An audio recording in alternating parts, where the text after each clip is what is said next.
주간 첫째 날 해주시는 하나님의 말씀은 마가복음 6장 30절에서 44절입니다. 개역 개정으로 한 절씩 저와 교독하시겠습니다. 사도들이 예수께 모여 자기들이 행한 것과 가르친 것을 낱낱이 고하니 이르시되 너희는 따로 한적한 곳에 가서 잠깐 쉬어라 하시니 이는 오고 가는 사람이 많아 음식 먹을 겨를도 없음이라. 이에 배를 타고 따로 한적한 곳에 갈새 그들이 가는 것을 보고 많은 사람이 그들인 줄 안지라. 모든 고을로부터 도보로 그곳에 달려와 그들보다 먼저 갔더라. 예수께서 나오사 큰 무리를 보시고 그 목자 없는 양 같음으로 인하여 불쌍히 여기사 이에 여러 가지로 가르치시더라. 때가 저물어가매 제자들이 예수께 나와 여짜오되 이곳은 빈들이여 날도 저물어가니 무리를 보내어 두루 총과 마을로 가서 무엇을 사 먹게 하옵소서.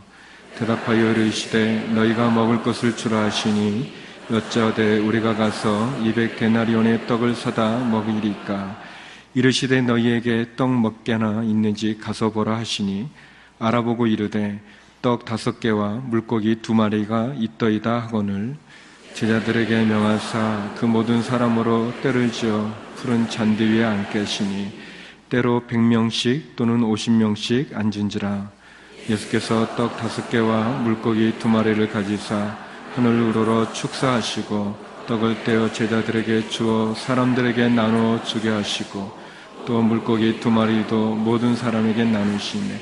다 배불리 먹고 남은 떡 조각과 물고기를 12바구니에 차게 거두어서. 44절 같이 읽겠습니다. 떡을 먹은 남자는 5,000명이었더라. 아멘. 이제 이재훈 담임 목사님 나오셔서 강사님 소개해 주시겠습니다. 할렐루야. 이번 한 주간의 고난 주간이 우리의 삶을 새롭게 하는 변화의 주간이 되기를 바랍니다. 내 몫의 십자가라는 주제로 이번 고난 주간 함께 보내게 됩니다. 십자가는 우리의 믿음의 상징이요, 우리 공동체의 중요한 방향과 좌표입니다. 다른 모든 종교들을 보십시오. 다 아름다운 상징들입니다. 불교는 연꽃이죠. 꽃이 얼마나 아름답습니까? 또 이슬람교는 초승달, 아름답습니다. 그런데 십자가는 결코 아름다운 것이 아닙니다. 십자가는 끔찍한 것이고 또 모든 사람들이 결코 다가서서는 안 되는 곳이 바로 십자가입니다. 그 십자가가 우리 믿음의 상징이 된 것은 하나님의 놀라우신 섭리요 은혜라고 믿습니다. 유대인들이 십자가에 못 박히신 메시아를 받아들일 수 없던 것은 메시아가 어떻게 십자가에 못 박힐 수 있는가? 유대인들은 그것을 받아들일 수 없었습니다. 메시아는 능력 있으신 분인데 어떻게 그렇게 연약한 모습으로 죽으실 수 있단 말인가? 그러나 십자가에 못 박히신 그 연약한 그분이 바로 하나님의 능력이십니다. 헬라인들은 십자가가 그들은 미련한 것으로 보았죠. 그분이 의로우신 분이라면 왜 불의한 자를 대신하여 죽습니까? 세상의 지혜는 어떻게 하면 고난을 피할까? 또 세상의 지혜는 어떻게 하면 죄가 있어도 피해갈까? 형벌을 받지 않는 길로 갈까를 가르치는 것입니다. 하나님의 지혜는 의로운 분이 불의한 자를 대신하여 죽으심으로 모든 불의한 자를 다시 살리시는 것, 이것이 하나님의 지혜입니다. 그 십자가는 우리에게 자기 부인을 요구합니다. 놀라운 것은 이 십자가 앞에 설 때 우리 자신을 십자가 예수님과 함께 못 박힐 때 우리가 소멸되는 것 같지만 우리는 우리의 인생을 다시 찾게 되고 자기를 부인하는 자마다 자기를 발견하게 되고 자신의 가치를 찾게 되고 또 십자가에서 함께 죽는 자마다 영원한 생명 가운데 새로운 생명을 얻는 줄로 믿습니다. 이제 내 몫의 십자가라는 주제로 오늘부터 한 주간 함께 보낼 때 그 십자가에서 우리가 나 자신을 다시 발견하고 십자가에서 새로운 인생의 길을 발견하고 십자가에서 바로 내가 있어야 될 그 자리에 주께서 계셨기에 내가 오늘 하나님 안에서 영원한 생명을 누릴 수 있음을 감사하면서 그 십자가의 능력, 십자가의 그 영광을 우리가 함께 체험할 수 있게 되기를 바랍니다. 낮은 곳, 더 낮은 곳으로 오래 피운데 십자가만큼 낮은 곳이 없습니다. 세상에서 가장 낮은 곳, 그곳이 바로 십자가였습니다. 그곳까지 내려오신 우리 주님을 만나기 위해서 우리는 낮은 곳으로 가야 합니다. 우리가 주님을 깊이 체험하지 못한 것은 여전히 우리의 마음이 높아진 곳에 있기 때문이고 우리가 낮은 곳으로 향하지 않기 때문이라고 생각합니다. 이번 한 주간을 통해서 올해 우리에게 주신 이 표를 다시 한번 마음에 새기며 십자가를 지고 낮은 곳으로 내려가는 우리 모두가 되기를 간절히 바랍니다. 오늘 말씀을 전해주실 귀한 목사님은 동안교회를 담임하시는 김형준 목사님이십니다. 목회자들이 참 교만해서 다른 목회자들 설교 듣고 은혜를 잘 못 받아요. 저도 또한 그 비슷한 사람이라고 생각하는데, 그러나 우리 김영준 목사님 CGN-TV 설교에 나올 때마다 제가 발걸음을 멈추고 늘 귀담아 듣고 또 뵐 때마다 참 본받고 싶다라는 예수님의 마음을 품으신 귀한 목사님이십니다. 오늘 고난주간 첫째 날 나오셔서 말씀 전해주실 때 다시 쓰는 인생 기준이라는 말씀으로 말씀의 은혜를 듣겠습니다. 저희가 환영 박수는 치지 않고 그냥 말씀을 듣겠습니다. 귀한 목사님 말씀 드리겠습니다.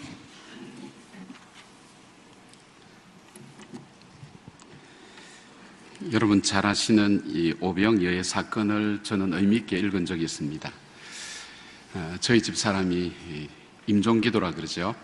죽음의 자리에 한 3번 가까이 가는 그 어려움을 겪고 저도 구체적으로 제 생명을 스스로 끊어야 될 그런 상황 속에까지 갔던 경험이 있기 때문에 인생을 잘 산다는 게 뭘까, 그런 고민을 참 많이 하게 되었습니다. 그러면서 오늘 이 말씀을 읽어 나갈 때 여기에서 제 마음속에 다가왔던 단어가 하나 제 마음속에 남게 되었습니다. 그것이 광야라는 단어였습니다. 정말 인생은 광야와 같다는 생각을 참 많이 했습니다. 광야에는 길이 없습니다. 어디로 가야 내가 바로 가야 될 길인지, 내가 참 행복해질 수 있는 길인지, 어디 가야 내 삶이 결코 헛된 인생이 되지 않는지 누구 하나 이정표 하나 세워놓지 않는 그것이 바로 이 광야라는 생각을 많이 하게 되었습니다. 사람들은 10년, 20년 하면 전문가라 그러지만 우리 인생엔 전문가가 없습니다. 20년, 30년 살다가도 어느 날 서로 죽이기도 하고 또 스스로 목숨을 끊기도 하고 자기 인생이 실패했다고 얘기하는 것 보면 인생은 분명히 전문가가 없습니다. 그런 광야 같은 인생, 어떨 때는 뜨거운 뙤약빛이 내려쪼이고 어떨 때는 인생의 추위가 내 삶을 엄습해 올 때 어디서 참 쉼을 얻을 수 있는가, 어디로 가야 나는 이 갈급함을 채울 수 있는가 하는 그 고민을 가지고 살아가는 것이 우리 인생인데, 이 광야에서 일어난 사건, 그리고 또 하나의 단어가 들어온 것이 물고기 2마리와 보리떡 5개였습니다. 물고기 2마리와 보리떡 5개, 어쩌면 저의 모습이라고 생각되어질 때가 참 많았습니다. 보잘것없는 어린아이가 먹는 작은 음식에 불과한 그런 초라한 모습이 제 모습이라는 생각을 할 때가 참 많았습니다. 그런데 이 물고기 2마리와 보리떡 5개가 오늘 이 본문 속에 나타나고 있는 역할들을 보면 놀랍습니다. 제일 먼저 이 물고기 2마리와 보리떡 5개는 예수님의 메시아 되심을 증거하는 도구로 오늘 이 본문에 나타나고 있습니다. 우리가 이걸 우리말로 바꾸면 다른 사람이 나를 볼 때에 나는 당신을 보니까 정말 천국을 알 것 같다고, 나는 당신을 보면 정말 내가 살아야 될 이유를 발견할 것 같다고, 내가 당신을 보면서 희망을 찾는다고, 그런 이야기를 들을 수 있다면 내 인생은 결코 헛된 인생은 아닐 거라는 생각합니다. 난 당신 보면 지옥이 생각나, 이러면 참 심각한 겁니다. 그리고 또 하나 있다면 이 보잘것없는 물고기 2마리와 보리떡 5개가 광야에 모인 굶주린 5,000명을 풍족하게 하는 그런 역할로 쓰여진 것을 보게 됩니다. 내가 살아가는 인생길에서 나와 더불어 살아가는 이웃 사람들, 나와 더불어 사는 가족들이 나로 인해서 그들이 아빠를 통해서 나는 내 삶의 의미를 깨닫게 되었어요. 여보, 나는 당신을 통해서 내가 어떻게 살아야 될지를 당신을 통해서 발견하게 됐어요. 이런 이야기를 들을 수 있다면 얼마나 복된 인생인가 하는 것을 보게 되었습니다. 그러면서 오늘 이 본문을 조금 다른 각도에서 봤습니다. 제자들의 관심은 이 광야의 이 오병이어의 이 사건은 이 교회의 시작이었다고 신학자들이 얘기할 만큼 굉장히 중요한 의미를 갖고 있는데 제자들은 그 의미를 알지 못했습니다. 단순히 예수님은 대단한 분이구나, 광야에서 5천 명을 먹이는구나, 정말 기적을 베푸시는 분이구나, 그 생각 이상을 하지 못했지만 오늘 예수님의 관심은 이 5천 명의 군중과 더불어서 자기가 떠나고 나면 자기와 같이 사역할 이 제자들에게 관심이 머물러 있었습니다. 자기가 하는 것, 자기가 말하는 것, 자기가 보는 것, 내가 떠난 다음에 나를 대신해서 이 사역할 그 백성들이 동일한 마음을 가지고, 이 제자들이 동일한 관심을 가지고 그렇게 사역해 주기를 원하는 마음으로 주님은 이 사건을 오늘 보여주고 있습니다. 주님은 동일하게 오늘 우리가 살아가는 우리의 삶 속에서도 이런 인생을 살 수 있다면 오늘 이 말씀 속에서 우리에게 말씀하시는 주님의 음성을 들으라는 것을 우리에게 말씀해 주고 있습니다. 우리가 보리떡 5개와 물고기 2마리처럼 초라하게 느껴지는 그런 인생이지만 그럼에도 불구하고 내 삶을 통해 주님의 메시아 되심을 증거하고 더불어 살아가는 우리의 가족과 이웃들과 이 시대 사람들에게 당신 때문에 정말 풍족하고 평화로운 삶이 되었노라고 이야기를 들을 수 있는 그 인생이 되기 위해서 주님은 여기에서 몇 가지 인생 기준을 제시해 주고 있습니다. 첫 번째 볼 수 있는 것이 뭐냐면 예수님을 자기 인생의 주인으로 삼는 사람이 되라는 것을 주님은 이 사건을 통해서 말씀해 주고 있습니다. 이 말씀의 의미를 우리가 좀 더 정확하게 알려면 이 본문 앞에 헤롯 궁의 잔치가 나옵니다. 인간이 행복하기 위해서 살아간다면 인간이 행복하기 위한 것을 아주 컴팩트하게 한 곳에 모아놓은 것이 뭐냐면 잔치라고 그렇게 생각합니다. 잔치는 인간이 즐거울 수 있는 모든 것을 한꺼번에 다 모아놓은 것이 잔치입니다. 여러분, 잔치가 잔치되기 위해서는 가장 중요한 것이 뭡니까? 음식이 있어야 됩니다. 그리고 또 무엇이 있어야 됩니까? 음악이 있어야 됩니다. 춤도 있어야 되고 여러 가지 인간이 즐겁게 할 수 있는 것이 모든 것이 있지만 그 잔치는 세례요한의 목이 쟁반에 담겨 들어오면서 그 잔치의 마지막은 불안과 두려움으로 끝나고 납니다. 이어서 이 광야의 잔치가 벌어지고 있습니다.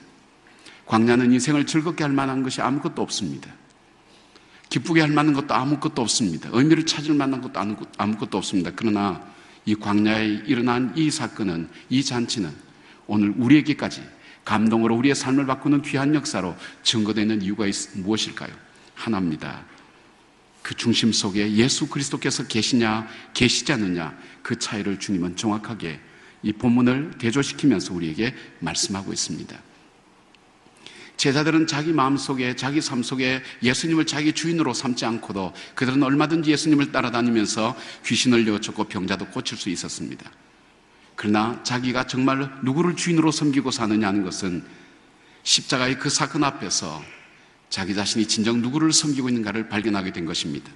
그것을 깨닫고 성령이 임하게 되었을 때 그들의 삶의 변화는 진정 예수 그리스도를 내 인생의 주인으로 섬기고 그 주님과 더불어 동행하는 삶을 살기 시작할 때 그들의 인생은 바뀔 뿐 아니라 그들을 통해 역사가 바뀌고 삶이 바뀌어지는 일들이 일어나게 된 것입니다.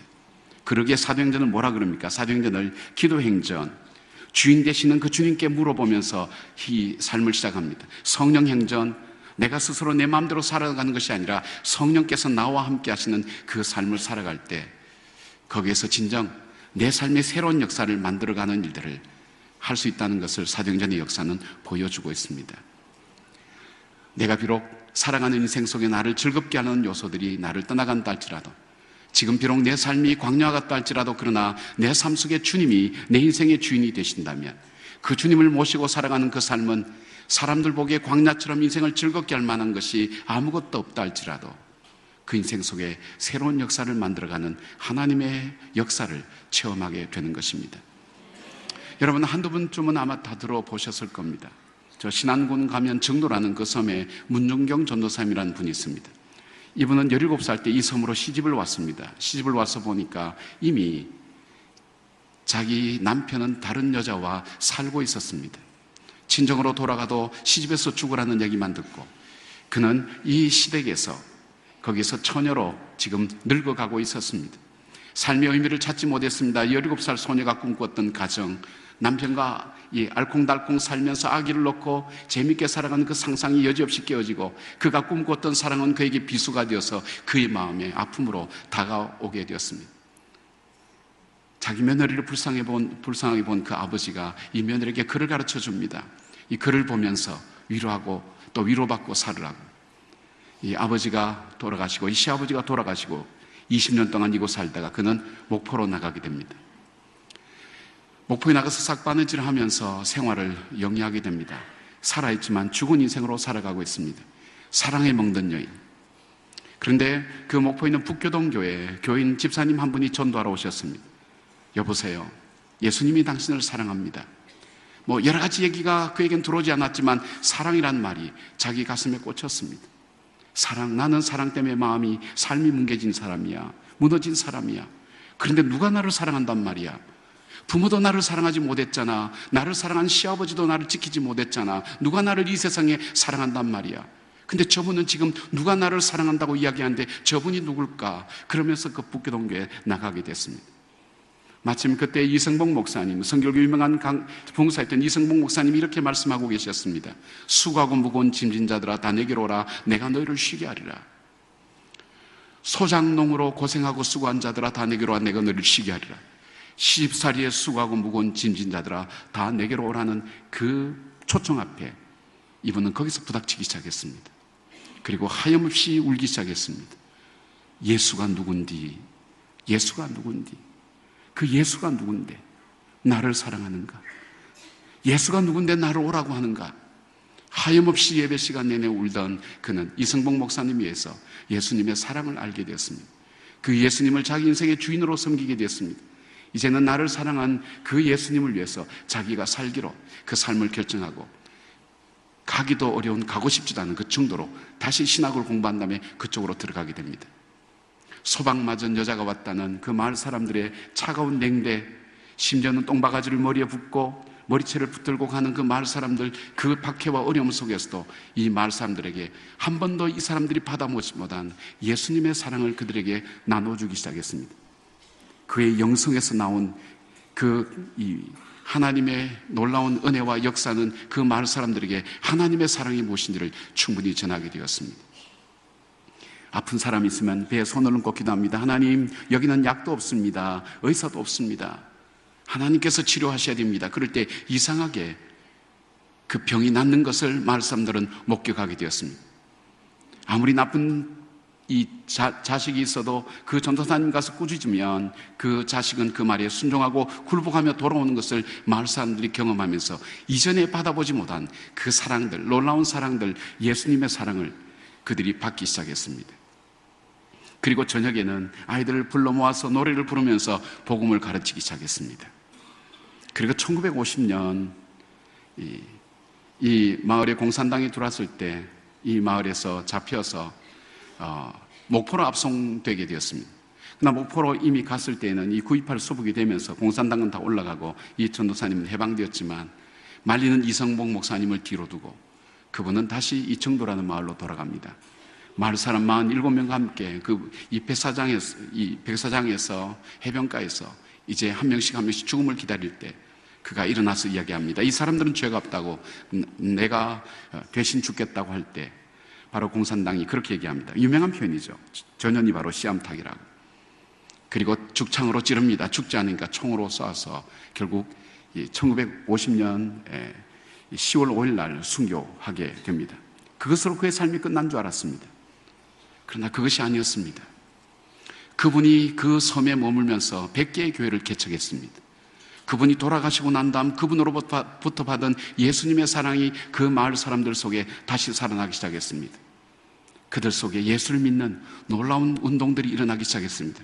그리고 중요한 것은 그 꾀재지 않은 꼬마들, 섬에 자라나는 아무 보잘것없는 그 아이들 중에, 복음을 듣는 그 아이들 중에 김중곤 목사님이 거기 있었습니다. 거기에 정태기 목사님이 거기 있었습니다. 이만시 목사님이 거기 있었습니다. 그분을 통해 길러진 수많은 한국의 이 신앙의 역사를 써갔던 위대한 인물들이 이 섬 골짜기에 있는 그 아이들, 그러나 그 가슴 속에 예수 그리스도의 사랑과 생명을 풀어넣었던 그분의 삶 때문에 한국교회는 엄청난 풍요로움을 누릴 수 있게 된 것입니다. 그에게는 인생의 광야였습니다. 그러나 그 예수님을 자기 인생의 주인으로 삼을 때, 그 주님께 순종하는 삶을 살 때, 주님과 함께 동행하는 삶을 살 때, 비록 인생의 광야였지만 그 광야는 죽음의 땅이 아니라 생명이 살아나는 생명의 땅이 되었고, 그리고 그것은 자신뿐 아니라 광야 같은 인생을 사는 모든 사람들 가슴 속에 생명과 소망을 주는, 새로운 이정표를 만들어주는 하나님 역사로 이어지게 된 것을 보게 됩니다. 사랑하는 여러분, 주님을 내 마음의 주인으로 삼고 그 주님이 나에게 말씀하신 대로 순종하며 살아가는 삶, 그 삶 속에 나도 모르는 사이에 그 속에 생명의 열매가 열려지게 됩니다. 광야 같은 내 인생 속에 예수 그리스도께서 정말 생명의 주인 되신 그것을 증명하는 삶을 살게 되고, 나와 더불어 살아가는 바로 가족들과 이웃들에게, 이 시대 사람들에게 정말 생명을 줄 수 있는 그 삶, 그것은 바로 예수님께서 내 삶의 주인이 되셔서 그 주인의 뜻대로 살아갈 때, 순종할 때 거기서부터 일어나는 놀라운 역사가 일어난다는 사실을 여러분 기억하시기를 바랍니다. 주님을 여러분의 주인으로 섬기고 그 주님과 동행하는 믿음의 사람 되기를 바랍니다. 두 번째, 예수님께서 또 하나의 기준을 우리들에게 말씀해 주고 있습니다. 제자들에게. 여기에 보면 인간관이 나옵니다. 사람을 보는 관점. 우리 사람들은 사람 볼 때 저 사람 얼만큼 유명한지, 얼만큼 많이 가지고 있는지, 많이 배웠는지 이런 관점으로 보는 반면, 또 한편으로는 저 사람이 얼만큼 나에게 유익을 줄 수 있는가, 얼만큼 어려움을 줄 수 있는가 하는 그런 관점으로 보는 반면, 여기는 두 가지 관점이 나타나고 있습니다. 먼저 제자들이 보는, 사람을 보는 관점입니다. 예수님께서 이 전도 여행을 갔다 온 이 제자들에게 그렇게 말씀합니다. 너희들 쉬어라고 그렇게 할 때 제자들이 쉬기 위해서 배를 타고 쉴 곳으로 갔던 그곳에 갈급한 그 백성들이 먼저 와서 기다리고 있는 것을 보았습니다. 그때 제자들 마음속에 모처럼 좀 쉬고 싶었는데 저 사람들 때문에 쉬지 못하게 되었구나, 저 사람들 때문에 쉬지 못하게 되었구나 하는 그런 마음, 그런 관점으로 그 사람들을 바라보게 되었습니다. 오늘 성경은 또 하나의 인간관을 예수님을 통해 우리에게 보여줍니다. 그들이 목 잡는 양같이 불쌍히 여겼다고, 그들을, 그리고 그 예수님은 목 잡는 양 같은 그들을 그 자리에 앉혀놓고 하나님 말씀, 생명의 말씀을 가르치기 시작했습니다. 혹시 여러분 중에 인생을 살아가면서 여러분 이런 마음을 혹시 갖고 있습니까? 내가 세상에 많은 남자 중에 왜 이 남자를 만나서 첫 번째 선봤던 남자가 굉장히 괜찮았는데 이 남자가 나를 좋다 해서 결혼하는 그것이 내 인생의 비극이 시작이야. 그렇게 생각하면서 지금도 기회만 닿으면 이혼할 거라고 생각하고 살아가는 사람이 있습니까? 놀라지 마십시오. 우리나라 이혼율이 40%라면 살고 있는 사람의 70%가 기회만 닿으면 이혼하겠다는 생각을 가지고 살아간다는 것. 자고 있는 배우자를 다시 보는 놀라운 눈이 열려지기를 바랍니다. 세상에 많은 여자가 있지만 왜 저 여자가 내 아내가 되어서 내 인생의 발목을 잡고 이렇게 살아가고 있을까? 이왕의 인생을 부모님 통해서 이 땅에 온다면 내가 만난 부모님은 왜 저럴까? 그 부모님은 세상을 떠났지만 그 부모님이 나에게 남긴 상처와 아픔 때문에, 그 부모님이 나에게 남긴 아픔 때문에 아직도 내 인생은 아픔으로 살아가고 있어. 지금도 부모님을 원망하면서 살아가는 사람을 많이 만나게 됩니다. 혹시 여러분 자녀에 대해서 그렇게 생각하고 있지는 않습니까? 많은 자녀들 중에 왜 저 아이가 내 자녀가 되었을까? 정말 물건 같으면 갖다 팔았으면 좋겠다고. 여러분의 웃음 속에는 굉장히 공감하는 부분들이 많은 것 같습니다. 그런데 이 아이 때문에 내 삶이 너무 고달프고 힘들다고 혹시 그런 관점으로 보고 계십니까? 그렇다면 오늘 주님께서는 우리에게 또 다른 사람의 관점을 보여주고 있습니다. 그것이 우리의 일반적인 관점이라면, 사람을 보는 관점이라면, 저 사람 때문에 내 인생이 너무 힘들어졌어, 어려워졌어, 그런 관점 때문에 목 잡는 양같이 불쌍히 보시는 주님의 관점을 오늘 이 제자들에게 주님은 보기를 원하고 계십니다. 목자와 양의 관계는 절대적인 관계입니다. 양은 멀리 보지 못합니다. 학자들 따라 이견이 있지만 30m 밖을 못 본다고 그럽니다. 양들이 나는 다 본다고 얘기한다 할지라도 30m 안에는 보지만 그 한계를 넘어갈 때는 보지 못한다는 겁니다. 우리 인생도 마찬가지입니다. 나는 인생을 다 안다고 생각할지 모르지만, 그러나 우리가 아는 한계 내에서는 다 안다고 생각할 수 있지만 그 너머는 보지 못합니다. 그런 우리에게 목자 되신 주님께서 내 인생 속에 찾아오셔서 내 눈을 들어서, 내 영안을 떠서 그 고통과 고난 그 너머에 있는 하나님의 영광을 바라볼 수 있도록 우리의 눈을 열어주신 그 하나님의 찾아오심과 사랑하심이 없었다면 우리는 이 세상 보이는 대로 살아갈 것입니다. 양은 습관적인 동물입니다. 풀을 뜯어먹고 또 돌다가 뿌리를 뜯어먹고 배설물을 먹고 결국 병들어 죽게 될 수밖에 없는 것이 양입니다. 저와 여러분의 삶이 죽음의 궤도를 향해 돌던 어느 날 주님께서 우리의 삶 속에 개입하기 시작합니다. 때로는 질병으로, 때로는 실패로, 아픔으로 개입하면서 내 인생의 궤도를 바꿔놓습니다. 죽음을 향해 달려가는 내 인생의 궤도를 바꾸어서 생명을 향해서 가는 그 삶으로 하나님께서 우리의 삶을 바꿔놓았습니다. 왜 그렇게 개입하셨습니까? 목자 없는 양같이 우리를 불쌍히 보셨기 때문입니다. 긍휼히 보셨기 때문입니다. 주님의 이런 우리를 바라보시는 바로 그런 마음이 없었다면 오늘 이 자리에 계실 분은 아무도 없습니다. 저는 결혼을 하고 저희 집이 이제 자손이 귀한 집이기 때문에 결혼을 하고 첫 아이를 잃어버리고 그 다음 아이가 없어서 굉장히 많이 기도했습니다. 거의 한 10년 가까이 저희들을 아는 가족들도 기도를 많이 하고 정말 기도 많이 했습니다. 제가 미국에서 한국에 돌아와서 대학에 있을 때에 그때 하나님께서 이 아이를 주셨습니다. 정말 많이 기도했습니다. 이 아이가 초등학교 들어가면서 아이가 6시에 일어납니다. 혼자 30분간 큐티를 합니다. 떠드문거리는 한글을 보면서 한글을 익히면서 큐티를 합니다. 그리고 30분 동안 지방에 이불을 개고 그리고 세수를 하고 학교 갈 준비를 하고 7시에 밥 먹고 근데 가기 전에 말씀 한 절을 꼭 암기하고 갑니다. 그리고 학교 갔다 와서는 오늘 읽어야 될 성경의 분량 그리고 읽어야 할 책들 그리고 친구들과 놀다가 그리고 들어와서 저녁에 같이 가정 예배를 드리고 그리고 한 주일 내지 2주일에 한 명 정도 자기 반 아이를 하나씩 전도합니다. 그런데 이것이 희망상이라는 사실입니다.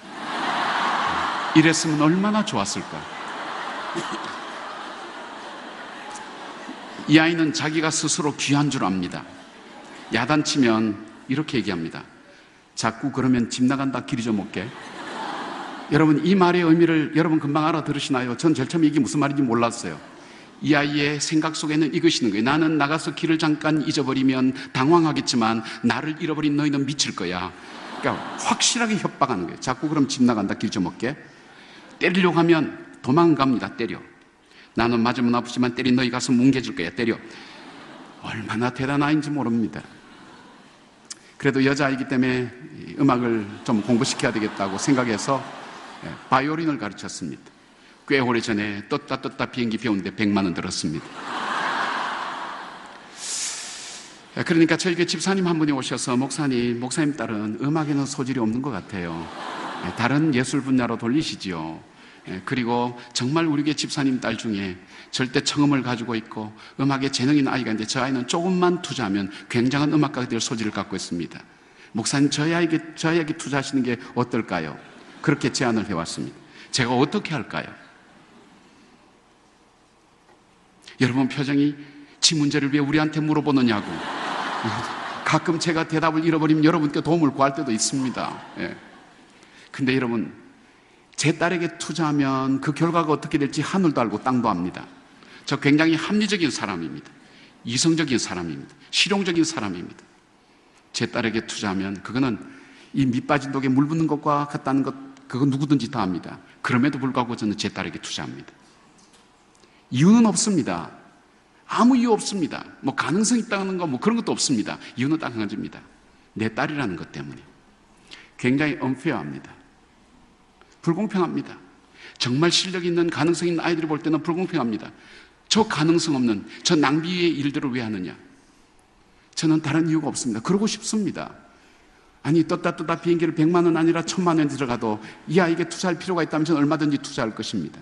다른 사람에게는 장학금 좀 주고 말 것이지만 이 아이는 끝까지 다해서 투자할 것입니다. 그 이유가 딸이라는 이유 하나 때문에. 여러분 그 사랑을 저와 여러분이 주님으로부터 받으셨다는 사실을 알고 계시나요?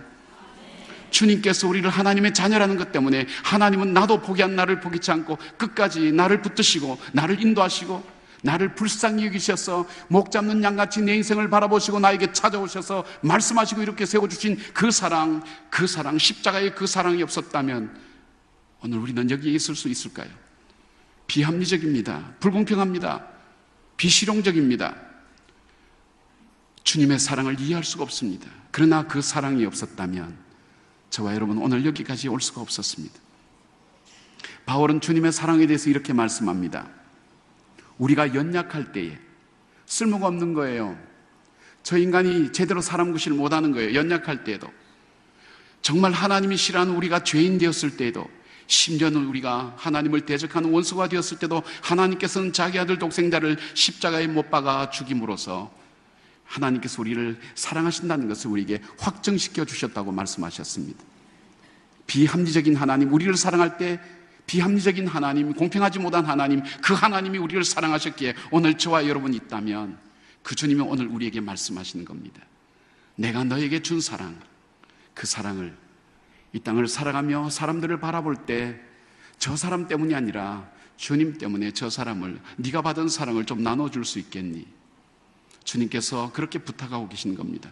사람을 바라볼 때에 저 사람 때문에 내 인생이 어려워 힘들어, 저 사람 때문에 내가 괴로워, 그 이야기 대신 그 사람에게 하나님의 사랑이 필요한 사람이라는 것을 바라보면서 그 사람을 내가 너를 사랑하는 것처럼 그렇게 관심 갖고 바라볼 수 있겠니? 주님께서 그것을 우리에게 부탁하시는 겁니다.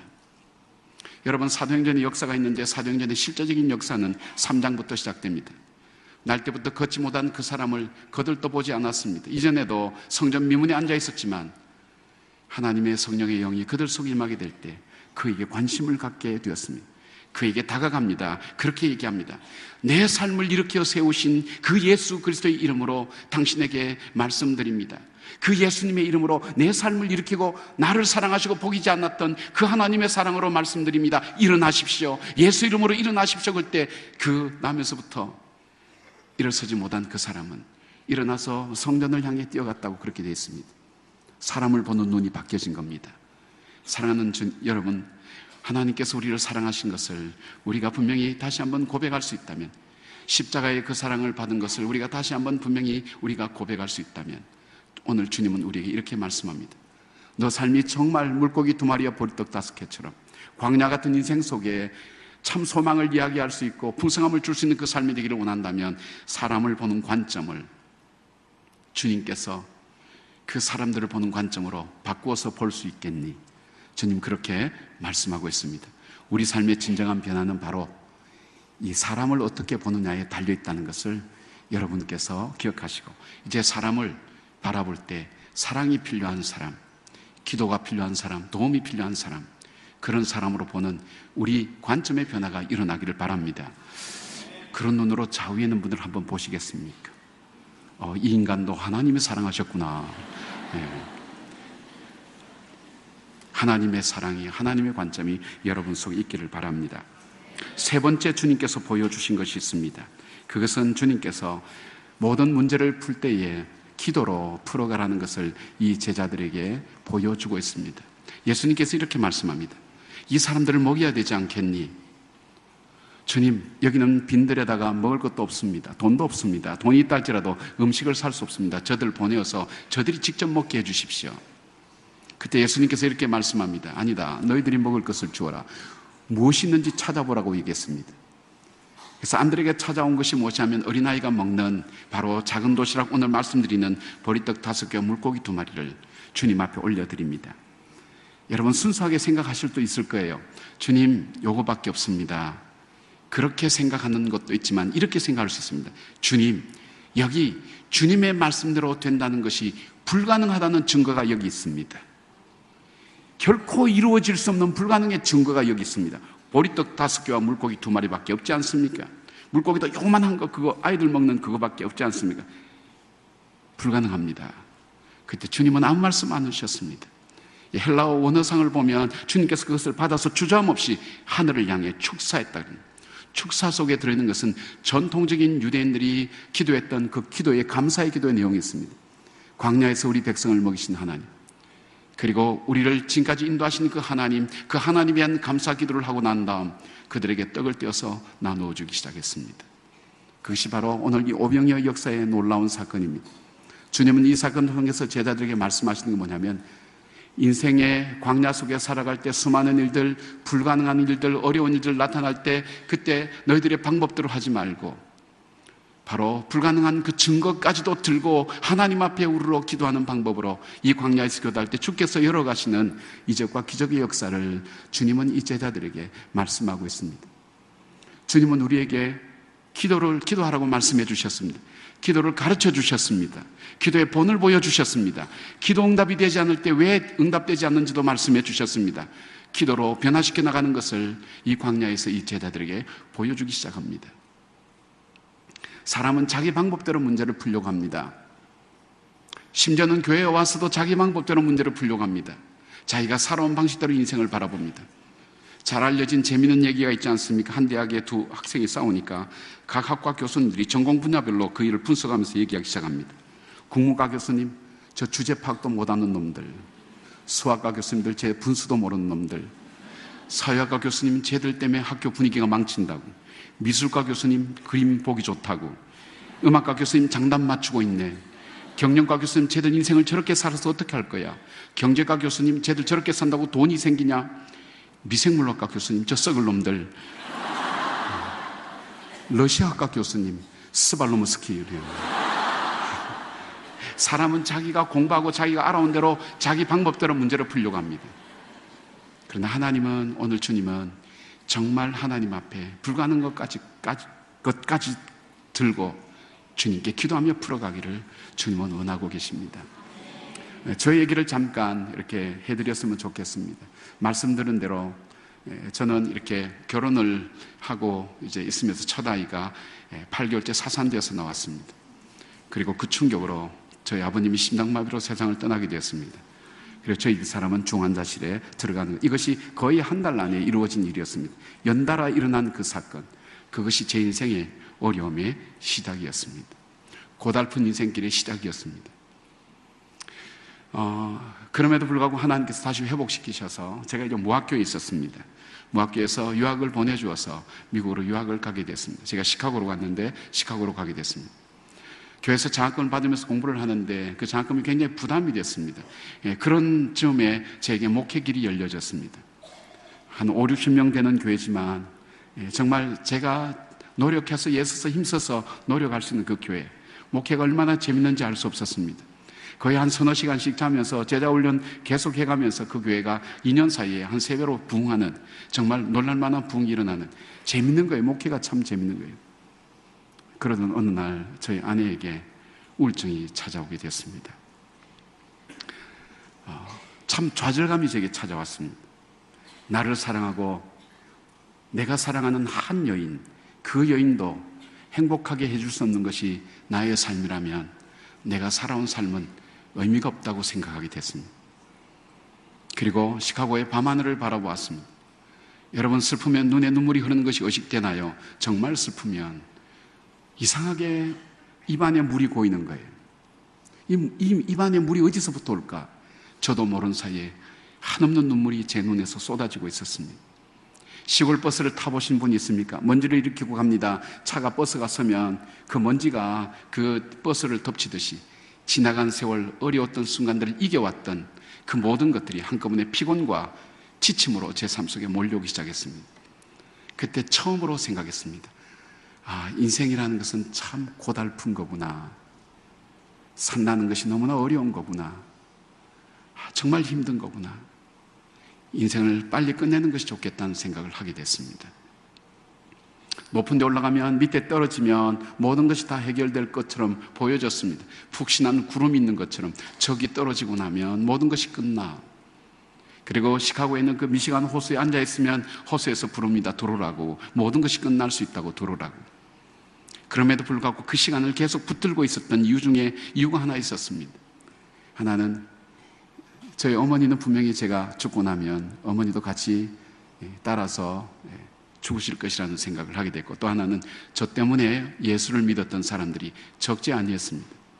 이민사회에 지쳐있는 저들에게 또 하나의 상처와 아픔을 저로 인해서 줄 수 없어서 계속해서 연기하고 있는 바로 그 즈음에 하나님께 그런 기도했습니다. 하나님, 나는 자살해도 저 지옥 보내면 안 돼요. 하나님께서 나 죽도록 만들었잖아요. 왜 나만 따라다니면서 그렇게 힘들게 만드냐고. 세상에 괴롭힐 사람이 왜 나밖에 없냐고. 그렇게 하면서 제가 제 자신의 구체적인, 이제는 더 이상 삶을 살아야 될 이유를 전혀 발견하지 못했습니다. 신방 갔다 오는 어느 날 저에게 팩스 전화기인데 거기에 자동응답기가 있어 들어봤더니 웬 미국 여자가 저에게 얘기하는 겁니다. 저희 집사람 이름을 정확하게 부르고 너희 가정의 어려움과 시험을 알고 있으니까 하나님께서 너희 가정을 도울 것이라는 그 메시지를 남기고 자기 전화번호를 남겼습니다. 저도 영어가 잘 안 돼서 이 여자가 무슨 얘기를 하는가 또 몇 번인가 들어봤습니다. 그리고 자기가 남긴 전화번호로 내가 전화를 했습니다. 제가 두 가지를 질문했습니다. 우리 집 사람 이름을 어떻게 알았느냐? 둘째, 우리 집 전화번호를 어떻게 알았느냐? 에어리아 코드가 다릅니다. 이분은 미국 순복음 계통의 자매였습니다. 베이비시터하는 중이었는데 제가 어떻게 알았냐? 성령께서 가르쳐 주셨다고. 제가 귀신이 홀린 것 같았습니다. 저보고 누구냐고 물어요. 한국교회 목사라고. 그러면서 너희 가족이 어떤 문제가 있느냐 뭐 그런 얘기하는데 더 이상 대답하기도 힘들고 그래서 하나님께서 도와주신다니까 감사하다고. 또 다른 응답 받으면 연락해 달라고. 그리고 전화를 끊었어요. 믿어지지 않았어요. 이해가 되지 않았어요. 제가 만약에 이게 한국 사람한테 전화가 왔든지 아니면 이게 가까이 있는 사람에게 왔다면 제가 안 믿었을 거예요. 멀리 있는 미국 사람이 전화했을 때 전혀 알지 못할 사람이 전화했다는 것, 이것 자체가 신기로운 거예요. 귀신이 홀린 것 같았어요. 그리고 며칠 지난 다음에 제가 우연히 제 마음속에 믿음을 가지고 한 것이 아니라 하나님, 제 빚 좀 갚아주세요. 제가 유학 올 때도 돈 달라고 기도하지도 않았지 않습니까? 제 빚 좀 갚아주세요. 제가 있던 교회가 건물 지은 지 70년 된 교회였습니다. 차가 지나가면 위에서 석회 같은 게 훅 떨어지면 사람들이 밥 먹다가 몸으로 이 밥을 막아요. 그러고 먹는 거예요. 제가 모시는 원로 목사님은 50년대 유학 오신 분이 돼서 돈은 안 쓰면 모인다는 그 확실한 주관을 갖고 계신 어른입니다. 그래서 카드를 3개 만들어서 6,000불, 그때 제가 한 달 사료비가 1,200불이었습니다. 6,000불을 만들어서 이 천장 실링을 깨끗하게 하고 조명을 환하게 했더니 젊은 사람들이 너무너무 좋아하는 거예요. 그런데 당회에서 결정이 나지 않는 일을 했다고 이 돈을 갚아주지 않는 거예요. 그때부터 저의 고난의 시간은 시작되었습니다. 카드 회사마다 체크를 써서 이자를 조금씩 넘기면서 하는데 이게 이 우환이 있으니까 너무너무 힘든 거예요. 저도 이렇게 믿음을 갖고 한 게 아니라 하나님 빚 갚아주세요. 제가 하나님 앞에 돈을 요구한 적이 있었습니까? 당신이 하다가 이런 어려움 겪었으니까 하나님 빚 갚아주세요. 근데 한 3일 뒤에 전화가 왔습니다. 한국에. 제가 모학교에 10년 있었거든요. 그 있을 때 제가 튤립 수영복 하시는 박이배 장로님인 그 회사에 제가 3년간 사목을 했었습니다. 그 장로님이 전화하셨어요. 목사님 한 번도 목사님 유학 가셨는데 학비를 보내드리지 못했는데 오늘 LA에 있는 지사를 통해서 6,000불을 보냈습니다. 제가 실명을 밝힌 이유는 여러분 혹시 확인해보고 싶은 분들은 모학교의 박이배 장로님께 연락을 해보시면 알 수 있습니다. 그러면서 그래도 잘 믿어지지 않았습니다. 근데 얼마 되지 않아서 꿈을 꾸는데 아주 생생한 꿈이었습니다. 제가 저희 집 사람을 데리고 병원에서 태어나는 꿈이었는데 저희 집 사람이 이런 브로셔를 듣는 겁니다. 보니까 영어로 되어 있고 그 다음에 여러 가지 설명이 계속되어 있는데 이 영어를 잘 알지 못해서 제목을 보고 잠을 깼습니다. 그리고 영안사전을 찾았습니다. 그 단어가 사명자라는 단어였습니다. 뭔가 가슴을 꽉 쳤습니다. 제가 성경책에 손을 얹었습니다. 하나님, 성경에 말씀하시는 그 하나님이 정말 참 하나님인 것을 제가 다시 믿겠습니다. 하나님 다시 시작하겠습니다. 그리고 그 자리에서 일주일간 금식 기도를 시작했습니다. 그리고 한 줄 정도 지난 다음에 교회를 급한 일 보고 난 다음에 3주를 다시 금식 기도하기 시작했습니다. 사실 금식하고 싶어서 금식한 것이 아니라 금식하다 죽어도 좋겠다 생각했었습니다. 떨어져 죽는 것보다는 금식하다 죽는 게 훨씬 수많은 사람이 무수한 추측을 남기면서 그래도 좀 경건하게 보는 사람이 있을 것 같았어요. 참 어려운 기도를 마치고 나서 주님께서 응답을 이렇게 하실 줄 알았습니다. 김 목사, 네 아내하고 너무나 고생했다. 네 아내도 고생하고 너도 고생했다. 네 아내는 한국으로 돌아가고 너는 이 이민교회를 새롭게 만들어서 이민자를 위로하는 정말 교회를 아름다운 교회를 만들어라. 자, 새로운 여인이 여기 있다. 주님께서 이렇게 응답하실 줄 알았습니다. 확실히 믿었습니다.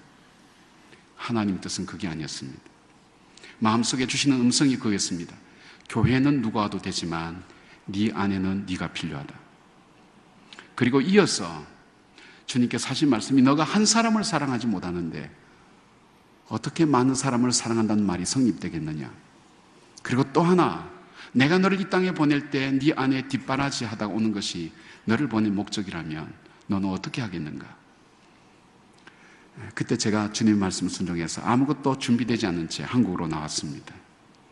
제가 순종했던 이유는 순전히 배가 고파서 금식한 이후에 힘이 없어서 순종했지, 아마 지금처럼 힘이 있었으면 아마 하나님 앞에 항의했을 겁니다. 하나님 응답하실 때 굶겨놓고 힘없을 때 응답하신다는 것 여러분 참고로 하시길 바랍니다. 한국에 나와보니까 아무것도 없는 거예요. 이제 목회에 대한 것을 할 수가 없는 거예요. 아내가 몸이 안 좋으니까 저 아내를 제가 또 같이 책임져야 되니까 기도할 때마다 하나님께서 그냥 믿은 적 나으니라 이 말씀대로 되면 좋은데 하나님의 음성은 고기 비늘 하나씩 떨어지듯이 그렇게 치유해 가시겠다고 하나님께서 그렇게 응답을 주셨습니다. 기도원에 가든지 아니면 택시 기사를 하면서 이 아내를 잘 치료해야 되겠다고 생각하는데 마산에 있는 창신대학이라는 곳에서 저를 불렀습니다. 아마 시카고에 누가 계셨는지 연락을 받고 이사장님이 우리 학교에 좀 올 수 있겠냐고. 그래서 제가 상담을 공부했기 때문에 유아교육과 교수로 가면서 거기에 강의를 하게 됐습니다. 요즘은 교수님들이 힘들지만 그 당시에는 교수는 강의만 하면 또 자유롭게 시간을 쓸 수 있기 때문에 집에 돌아갔습니다. 아내와 거의 한 3시간씩 매일매일 얘기하고 운동하면서 그리고 1시간 예배를 드리면서 하나님께서 정말 비늘 벗겨지듯이 하나씩 하나씩 이 아내를 치료하시고 거의 완쾌 단계에 들어가게 됐습니다. 그런데 학교 이사장님이 그래 말씀하시는 거예요. 목사님, 학교에 중학교도 있고 고등학교도 있고 대학교도 있고 그리고 교회도 지어져 있는데 대학교를 시작하십시다. 제 마음에 이런 생각이 드는 거예요. 여러분, 교수님들은 월요일부터 금요일까지 하면 쉴 수가 있습니다. 저희 목사들은 대목이 금요일부터 시작됩니다. 그러면 여기서 교회를 하게 되면 저는 월요일부터 하루도 쉬는 날이 없습니다. 그때 하나님 앞에 제 마음속에 깊은 소원을 하나님께 기도했습니다. 하나님, 제게 자녀 주세요. 둘째, 목회길 열어주세요. 하나님 앞에 그때 간절히 기도했습니다. 그래서 태어난 아이가 그 유명한 그 아이입니다. 얼마나 참 잘 자라고 있는지, 하나님 은혜로 잘 자라고 있는지. 그리고 거기서 교회를 하고 있던 어느 날 이동원 목사님이 연락을 오셨습니다. 저는 이동원 목사님을 알지 못합니다. 이동원 목사님하고 만난 적도 없습니다. 이 목사님이 수지에 지구촌교회를 개척해 놓고 본인이 안식년을 가셔야 되는데 너무 지쳐서 안식년을 대신할 만한 사람을 찾지 못했습니다. 그리고 전혀 알지 못하는 저에게 다른 사람의 소개를 통해서 와서 본인의 안식년 동안 1년 동안 이 강단을 책임져 줄 수 있냐고, 좀 맡아줄 수 있냐고. 기도하다가 하나님께서 인도하시는 모양이다. 그래서 그 지구촌교회에 가게 됐습니다. 목사님이 1년 동안 안식년 가셨을 때 지구촌교회 강단을 섬기게 됐습니다. 여러분, 땜빵의 정의는 저는 이렇게 생각합니다. 너무 깎아 먹어도 안 됩니다. 교인들 너무 많이 잃어버려도 안 됩니다. 갑자기 급성장해도 안 됩니다. 땜빵의 황금 비율은 10% 선만 성장하면 땜빵으로서는 완전히 최적입니다. 저는 10% 성장하는 바로 그걸 때문에 이 설교 프리랜서로 나갈까 하는 생각도 해봤습니다. 문제는 이 목사님 오셨습니다. 이 목사님 오셔서 제가 빨리 비워드려야 되는데 침례교에서만 계속 청빙이 들어오는 겁니다. 제가 통합청 목사인데 어디 다니면서 방송할 수도 없고 하나님 앞에 계속 정말 그때 열심히 기도했습니다. 왜냐하면 제가 아무 교회나 나가게 되면 이동원 목사님이라고 이렇게 다 좋게 보는 것만 아닌 것 같았어요. 타교단 목사 불러다 놓고 자기가 오니까 쫓아보냈다. 저 때문에 목사님 욕 듣게 하는 것이 별로 좋지 않아서 계속 기다렸어요. 하나님께 계속 기다리면서 하나님, 제가 임지가 나가야 됩니다. 그래야 목사님이 다음 사역을 하실 수가 있습니다. 간절히 기도하고 있는데 어느 날 김동호 목사님이 개척한다는 얘기가 들리는 거예요. 저는 또 김동호 목사님 이전에 만나본 적도 없거든요. 근데 하나님께서 기도 중에 말씀을 통해서 그 교회 보내시겠다고, 이사야 62장 말씀을 주시면서 그 교회 보내시겠다고. 제가 이게 잘못 얘기하면 이렇게 어려움이 될 것 같아서 얘기를 쉽게 잘 안 합니다. 제가 청빙되기 전에 지는 먼저 응답받았단다 뭐 이렇게 되면 곤란하니까 마음속으로 하나님 보내시겠다 그 생각하고 동안교회 가게 됐습니다. 제가 동안교회 가게 됐을 때 여러분, 저 목사는 1년 안에 나온다는 것을 김동호 목사님 알려진 만큼 온 세상에 후임이 누군지 불쌍하다는 이 동정을 얻기 시작했습니다. 곧 나올 거라고. 제가 14년째 버티고 있습니다. 어려움 참 많았습니다. 그러나 그 어려울 때마다 제가 했던 방법은 사람을 쫓아다니면서 그렇게 한 것이 아니었습니다. 하나님 앞에 엎드렸습니다. 본당에 올라가서 엎드리면서 하나님께 기도했습니다. 금식도 하고, 그리고 하나님께 엎드리면 하나님께서 보내주시는 그 목적을 이루게 해달라고. 어떨 때는 정말 기가 막힌 수렁과 웅덩 속에 헤어나올 수 없는 그런 어려움 속에 있었지만 하나님께서 하나씩 하나님이 행하시는 것을 보게 하셨습니다. 제가 처음 갔을 때 30대가 없었습니다. 지금 저희 교회의 평균 연령이 34세입니다.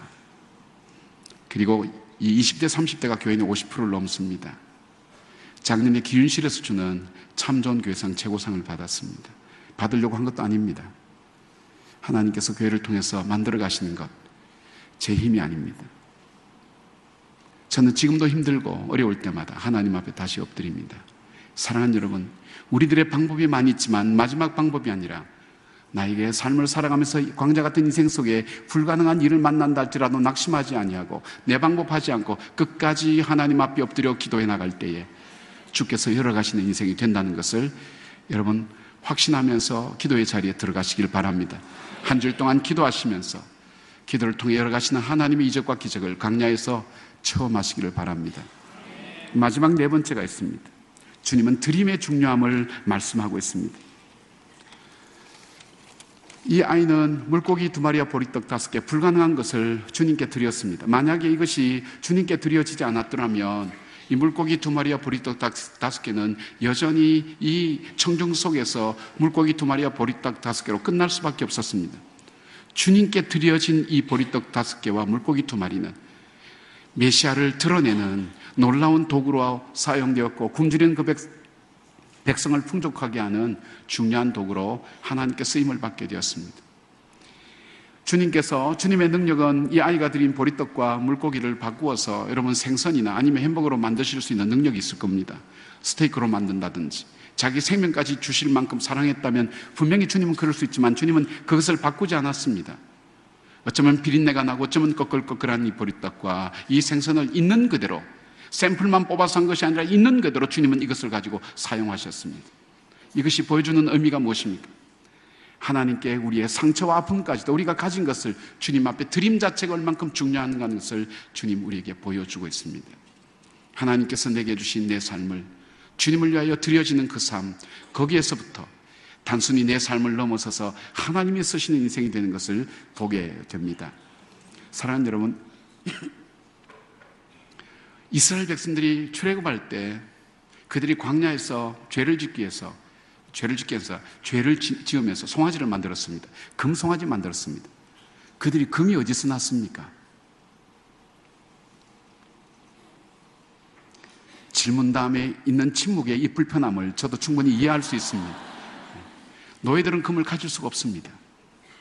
그런데 하나님께서 너희들은 노예가 아니라는 그 상징으로 이 금을 갖고 나갈 수 있도록 선물로 주셨습니다. 그런데 아이러니하게 주님이 주신 그 축복과 선물과 새로운 삶에 대한 모습의 상징으로 주신 이 금을 가지고 주님이 주신 것 가지고 그들은 금송아지 만들어서 죄를 짓는 일에 쓰게 되었습니다. 그들이 죄를 짓는 그날 아침에 그들이 무엇을 먹고 나왔을까요? 주님이 주시는 만나와 메추라기를 먹고 힘을 얻어서 죄지로 나온 겁니다. 그들이 죄 짓고 있는 그 현장이 어떻게 했을까요? 주님께서 구름 기둥과 불 기둥으로 보호하심 속에서 그들은 죄를 짓게 되는 아이러니한 현상을 보게 됩니다. 무엇을 말합니까, 여러분?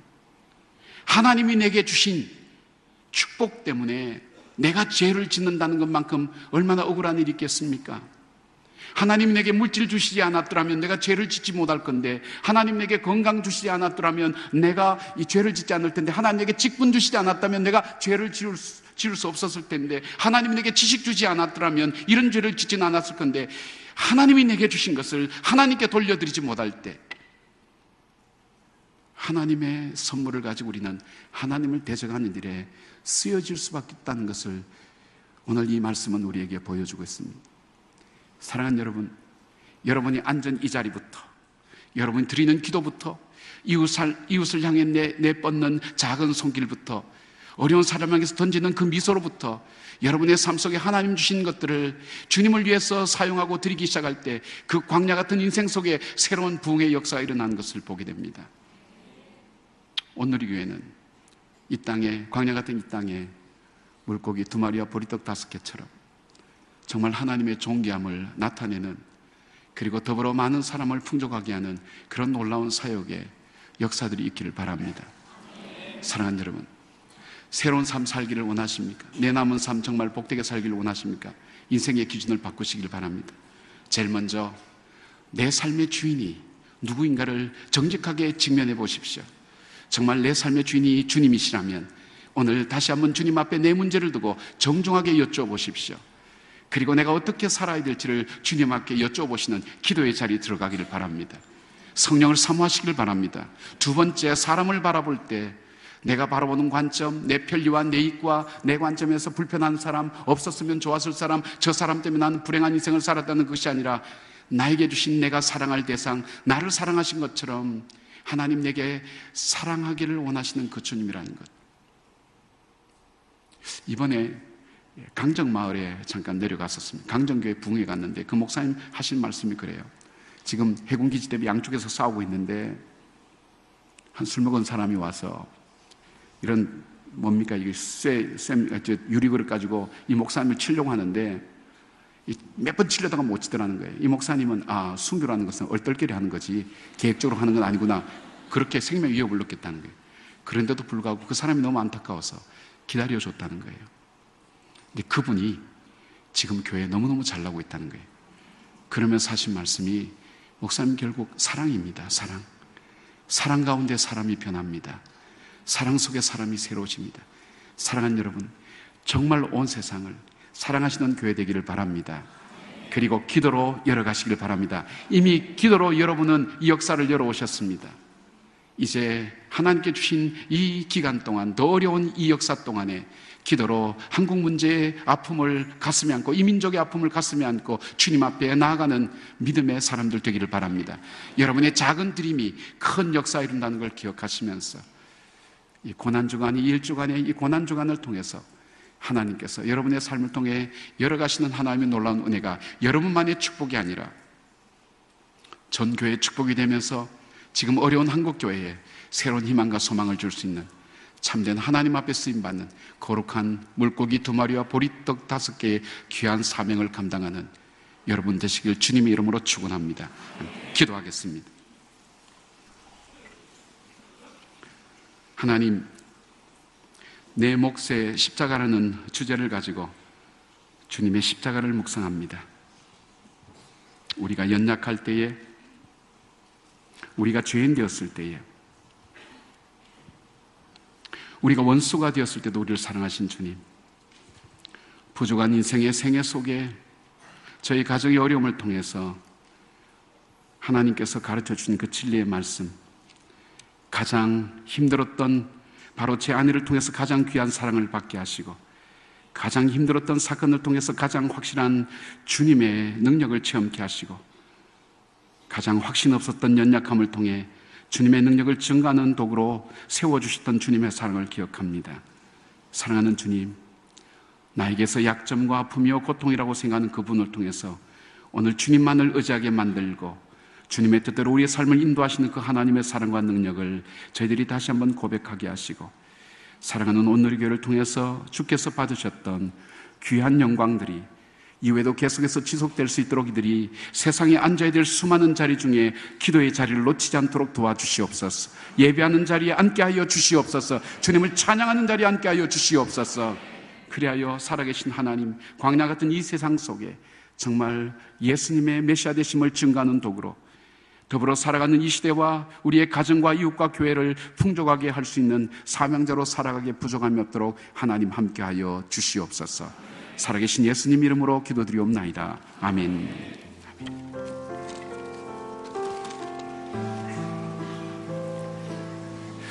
우리 이 시간 주신 말씀 기억하면서 함께 기도로 나가기 원합니다. 하나님, 길이 없는 광야 같은 그런 시간을 보내는 저희에게 하나님의 음성을 들려주셔서 감사합니다.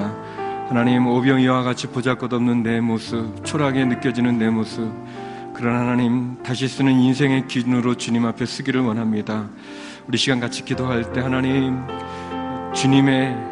예수님을 나의 인생의 주인으로 삼고 주님의 뜻대로 순종하는 삶, 동행하는 삶 살게 하여 주옵소서. 나의 인생을 보는, 사람을 보는 예수님의 관점을 갖게 하여 주시고 예수님의 마음을 품게 하여 주시옵소서. 우리 함께 기도할 때 주님을 나의 인생으로 주인으로 삼기 원합니다. 내 인생을, 사람을 보는 주님의 관점을 갖기를 원합니다. 함께 기도하는 날 같이 기도하시겠습니다. 하나님 아버지, 이 시간 목사님을 통해서 광야 같은 어려운 시간을 보내는 우리에게 주의 마음을 가르쳐 주시고 주의 음성을 들려주셔서 감사합니다. 하나님 아버지, 참으로 광야에 주님이 계신가, 나의 인생의 주인이 주님이신가, 나의 중심에 주님이 계시는가, 내가 있는가 돌아보게 하여 주심을 감사합니다. 하나님, 주님을 믿노라 하면서도 주님의 뜻대로 순종하지 못하고 주님을 사랑한다고 고백하면서도 주님과 동행하기를 거부하고 내 인생의 주인은 나라고 고백하고 내 인생은 내 것이라고 주장했던 우리의 연약함을, 부끄러움을 용서하여 주옵시고 다시 한번 주님을 나의 인생의 주인으로 삼는 은혜의 시간을 베풀어 주시옵소서. 하나님 아버지, 내 인생을 볼 때 저 사람 때문에, 저 사람 때문에, 저 일 때문에, 저 사건 때문에 라고 보는 그런 마음이 아니라 목자 없는 양 같은 불쌍히 보는 그 주님의 마음을 보게 하여 주시옵소서. 내 남편을, 내 아내를, 내 부모님을, 내 자녀를, 하나님, 내 이웃을, 내 동료를, 하나님이여 내 공동체를, 그렇게 나를 포기하지 못하고 있는 그런 불합리하고 비이성적이고 공평하지 못하게 보이는 것에 원망과 불평과 불만과 근심과 좌절 속에 빠져있는 내 모습을 하나님 돌아보게 하여 주시옵소서. 주님의 마음을 품게 하여 주옵소서. 주님이 보시는 그 눈으로 나도 보게 하여 주시고 주님이 품으시는 그 마음을 나도 품게 하여 주시옵시고 주님이 보시는 그 목자 없는 그 양 같은, 그 유리하는 양 같은 그 불쌍히 보는 그 마음으로 나도 보게 하여 주시기를 원합니다. 하나님 아버지, 나도 보게 하여 주시옵소서. 나도 보게 하여 주시옵소서. 우리 마지막 다시 한번 기도할 때 주님께서 물고기 2마리, 보리떡 5개, 그 보잘것없는 그것을 가지고도 축사하시고 기도하셨던 것처럼 하나님, 내 인생의 모든 문제를 기도로 풀어가게 하여 주시옵소서. 하나님이 내게 베풀어 준 것을 하나님께 드리지 못할 때 그것이 도리어 제 씨앗이 되고 그것이 도리어 죄가 되고 어려움이 된다는 것을 보았습니다. 하나님, 한 어린아이의 오병이어와 같이 그렇게 주님 나도 드리게 하여 주시옵소서. 특별히 고난주간을 맞이해서 십자가를 만나길 원합니다. 하나님, 그 십자가 앞에 내가 엎드려 기도하게 하여 주시옵소서. 어려움이 올 때마다 엎드려 기도하게 하시고 그 십자가를 통해서 나를 사랑하여 독생자를 죽기까지 사랑하신 그 사랑을 붙잡고 하나님 나도 드리게 하여 주시옵소서. 나도 오병이어를 드렸던 어린아이 같은 그 자리에 서게 하여 주시옵소서. 주님, 그 십자가 사랑 내 마음 가운데, 내 인생 가운데 오게 하여 주시옵소서. 함께 기도하는 날짜 같이 기도하시겠습니다. 하나님 아버지, 이 시간 다시 한번 기도합니다. 하나님, 인생이 강야 가운데 지길 때, 어려움이 올 때마다 주님 앞에 엎드리게 하여 주시옵소서. 내 방법이 아니라, 내 생각이 아니라, 내 뜻이 아니라 하나님, 내 경험이 아니라 그저 하나님 엎드리게 하여 주셨소서.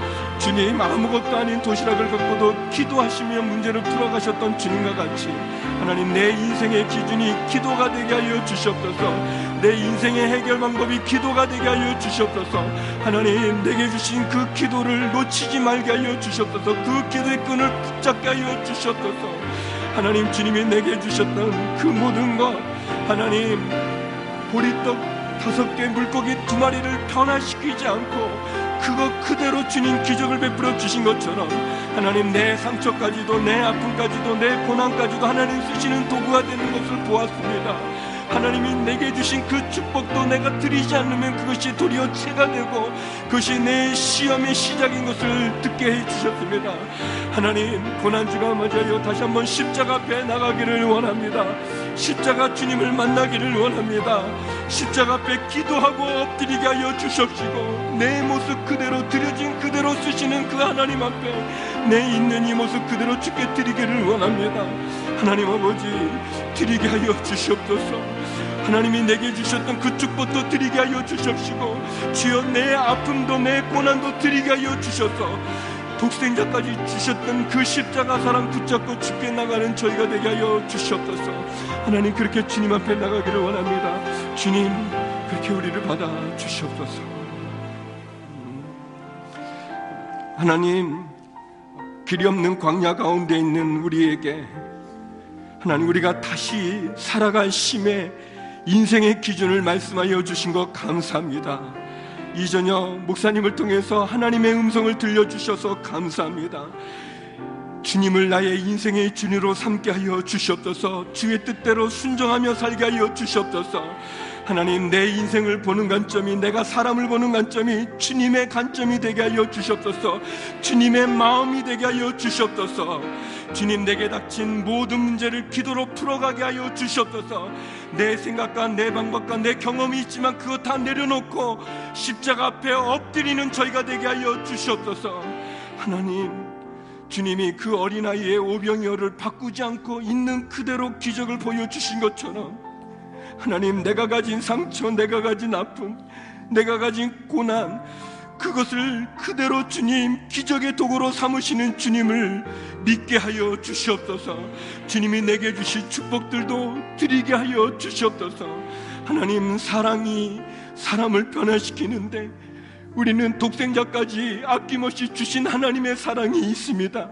하나님, 그 십자가 사랑으로 우리를 변화시켜 주시옵소서. 우리도 그 십자가 사랑 붙잡고 살아가게 하여 주시옵소서. 고난주간 첫째 날 저녁 십자가 앞에 나갑니다. 그 사랑 앞에 나갑니다. 하나님, 도와주시옵소서. 인도하여 주시옵소서. 예수님 이름으로 기도드립니다. 우리 시간 다 자리에서 일어나셔서 주의 손에 나의 손을 포개고 봉헌 찬양 드리시겠습니다. 주보여 날 정결케 하고, 주보여 날 자유케 하리. 주 앞에 나 예배한 이 시간, 나의 모든 것을 주께 드리네. 주의 손 날 위에 찢기셨고, 주의 손 날 위에 찢기셨고,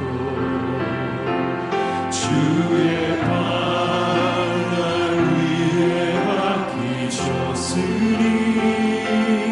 이제는 내가 사는 것이 아니요 오직 주를 위해 사는 것이라.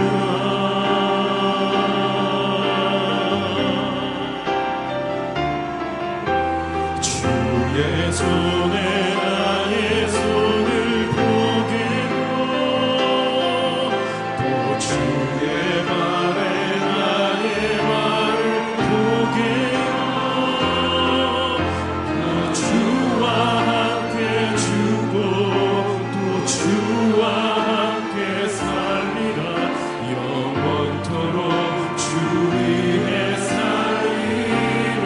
주의 손에 나의 손을, 주의 손에 나의 손을 포개고, 또 주의 발에 나의 발을 포개어, 나 주와 함께 죽고 또 주와 함께 살리라. 영원토록 주 위에 살리라.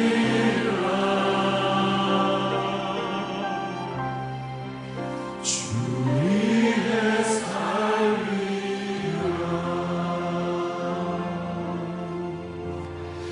이제는 우리 주 예수 그리스도의 은혜와 아버지 하나님의 그 크신 사랑과 성령의 교통하심이 다시 쓰는 인생의 기준을 통하여 하나님의 사랑의 자리, 그 십자가의 자리로 나가기를 소망하는 머리 숙인 주의 성도님들 가운데 우리 선교사님들 가운데 이제부터 영원히 함께 없길 간절히 축원하옵나이다.